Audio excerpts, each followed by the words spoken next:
This week, I went to the Burn Institute in Nottingham to learn about transactional analysis.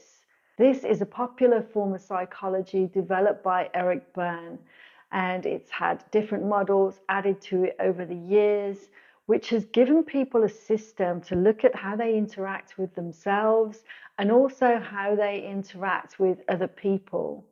I'm going to share some of the things that I've learned through transactional analysis about myself and the way I communicate with others in the hope that it will help you too.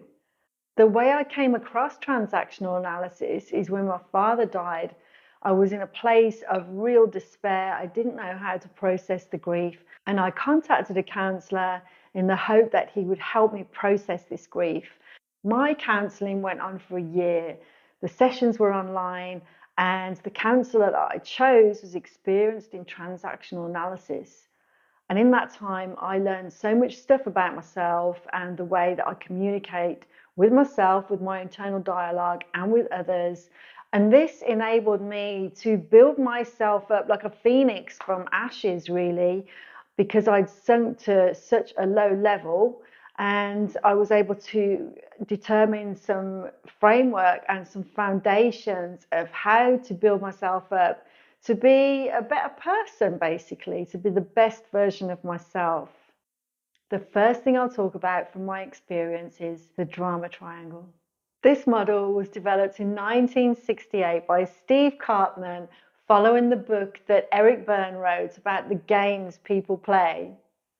The way that this works is, imagine a triangle. So in one corner you have the persecutor, in another corner you have the rescuer, and then in the other corner you have the victim. And we are all drawn to one side of this triangle predominantly. However, we switch from different points in the triangle to other points in the triangle. We can change the role of persecutor to victim, from victim to rescuer. So it's fluid, it can change. However, we do have a predominant corner of the triangle that we tend to gravitate to. One of the main simple principles that Eric Berne made a statement around is, I'm okay, you're okay.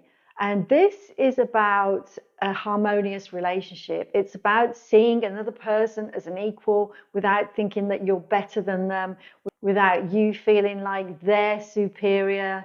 And this kind of dynamic was surrounding this statement, I'm okay, you're okay. So for example, the persecutor is in a position of, I'm okay, you're not okay. This person can take on characteristics of perhaps being a bully, of being manipulative, controlling, outspoken, narcissistic, all of those kind of overbearing qualities that we sometimes see in people, and we can sometimes be ourselves. And then we have the rescuer. The rescuer, this is somebody that is coming from a place of, I'm okay, you're not okay. I have all the answers. I can sort you out because you can't sort yourself out. And this can be somebody that's always running to sort things out, to the rescue, and not sometimes looking after themselves. They can leave their own self-care on the back step because they're constantly thinking about rescuing other people. And then we have the victim. Are we coming from a place where we feel inferior to other people? Are we coming from a place where we think everything goes wrong for us in life? Are we a victim? If we are, we're coming from a place, I'm not okay, you're okay. This isn't a great place to be. So how do you know if you're in a drama triangle? Well, usually you can sense it. Usually you can feel the energy begin to shift if you are entering into a drama triangle. Maybe you're reverting to old habits that you had from the past that you've worked on, and now you're a different kind of person. Maybe you're reverting to your childlike state or your controlling parent state. You may feel like you're getting drawn into something. It may feel like you just can't find a solution to this problem, however much you think you'll be able to tackle it. You just can't see a solution at this moment in time. So how would we break free from a drama triangle? Think to yourself, where am I in this drama triangle? And be honest with yourself. We can change from persecutor to victim. We can change from victim to rescuer. What can happen in these drama triangles as well is that someone, first of all, throws some bait. Take a step back here. And if you feel that that's the case, ask yourself, do I really need to have this ongoing dialect where we're exchanging different views and not getting anywhere? Or can I not take the bait and say, look, this isn't a great time for me. Maybe we can pick up on this another time, and then leave the situation. Don't take the bait. You're better than that. Focus on healthy communication. Avoid being the victim. If you're in a place of the persecutor, avoid being bossy. If you're in a place of the rescuer, just take a step back and think, I don't always get it right. There's a lot of stuff I don't know out there in the world, and I can't fix this one maybe. Be assertive. Think clearly. Make your needs known of what you need out of the situation, and avoid being blaming or rescuing.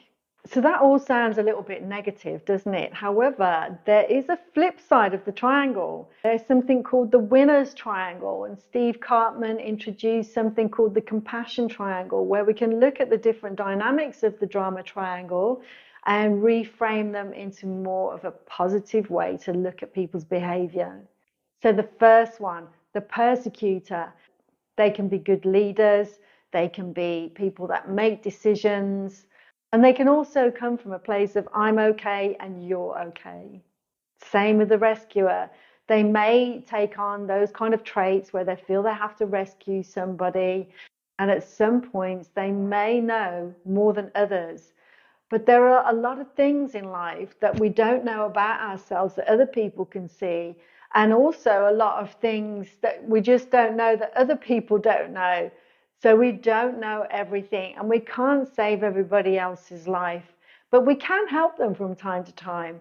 So if you're coming from a place of I'm okay and you're okay, I can see that I'm okay and I have fulfilled my own needs, and now I can help you by giving you a little bit of advice that might give you a different perspective on something.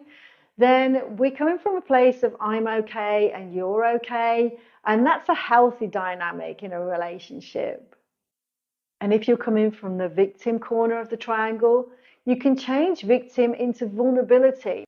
Maybe you've gone through a certain time in your life where things have been challenging for you.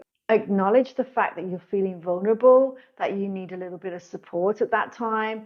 Ask for help, and if it's there, receive the help.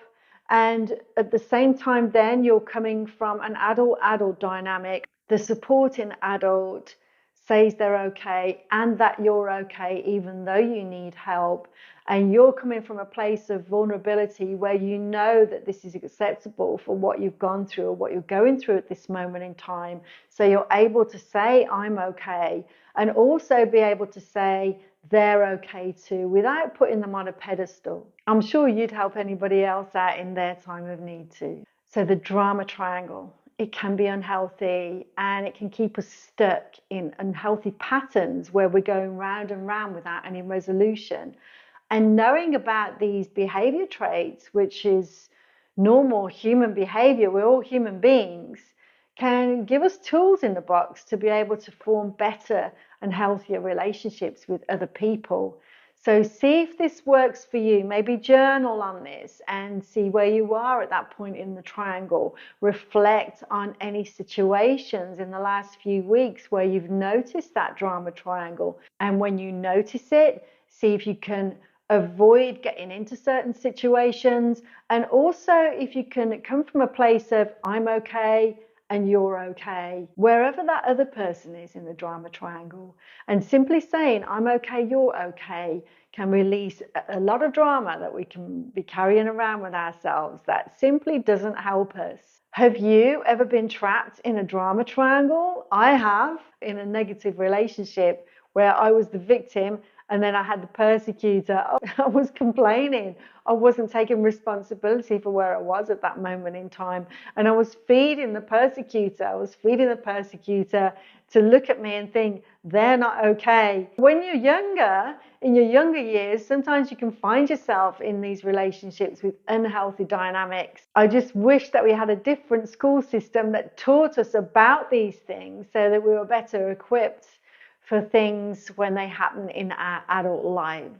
In my younger years, the drama triangle was persistently in my life. I didn't realize how dysfunctional my relationships were with adults. And that doesn't mean to say that I've gone around the whole of my life with dysfunctional relationships. However, I didn't know about the dynamics of this triangle. I was never taught it. I was never taught it as I was growing up. It's not something that just suddenly lands on your lap.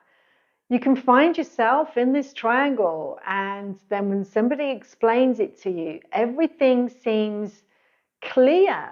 And since I've known about this triangle, when I felt myself getting uncomfortable in certain situations, I've referred to this drama triangle, and it's helped me move out of the drama, move away from the drama. I have a lot less drama in my life now. So I hope this helps you too.